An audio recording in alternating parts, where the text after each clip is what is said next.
DeAndre. And I say that with a deep sigh because when I tell you, Sean, I'm so tired of people telling Black people what we should do with our hair, our bodies, what women should do with their bodies, with their hair. And DeAndre is a student, a great student, by the way, great grades, great kid. Did everything right, had his hair, and mind you, I know a lot of people grow their hair because they may see athletes grow it, they may see their favorite musician grow it, but this comes from deep Trinidad roots from his family and culture, and he's been having his hair since long before he even went to school. So when he got into the school, it was never an issue until his senior year, and they told him, your hair is too long, so you're going to have to cut your hair or you will not be able to graduate. Now, for me, when I heard this story, it had already went viral because it was so ignorant anyway, egregious.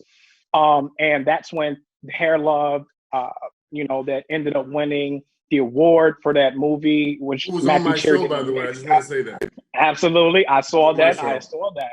Yes, and Equal, you're not gonna laugh or smile or anything when I say that. No. She's so Brooklyn. Keep going, Jermaine. Give me my flowers. He's like, give me my flowers. Yeah. And so they were actually invited to the Oscars, DeAndre and his family, when all this started happening. Yeah. And we got a hold of the story, and he ended up going on Ellen and so many things. And even when we got to him, and you think all those things would be like, oh, okay, this kid would be bright-eyed and confident now, you can still see where, even through the glitz and the glamour and all the things that were happening, that he was still deeply disturbed, and rightfully so. And we did his photo shoot. And what I do with my photo shoots is not just take these cute photos and prop them up and make them look like dolls or anything like that. I want you to see their pain. So I have this thing called the signature shot, which is the scream. It's called the release.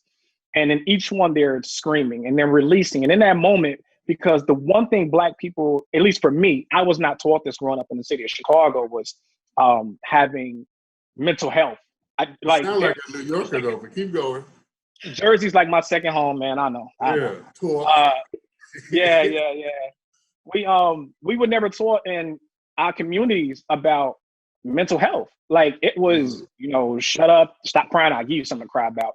And sometimes those children don't have that moment to actually release because they got to be strong, And in that moment, Jermaine, I'm gonna cut you off this because I'm gonna see you a point and raise you a point. In my work, there's something called shout therapy, and shout therapy is exactly what you do in the photo shoot. It is when a person sits on the couch and you can see the buildup of tension and trauma and stress. Yep. You simply say to them, "I want you to yell as loud and for as long as you possibly can," and that does something to people where they're able to continue to talk about what's going on. So you're right on. I mean, the fact that you do. I went to NEPA, man.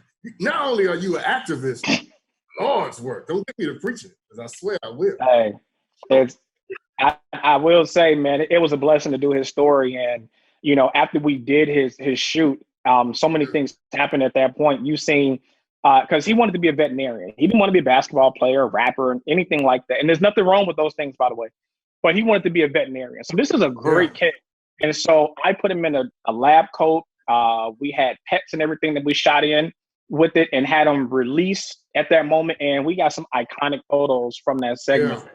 And from great. That, it's took the business to another level. I got to get Jade back in here, but it's a fantastic thing to do a work for someone when they need it the most.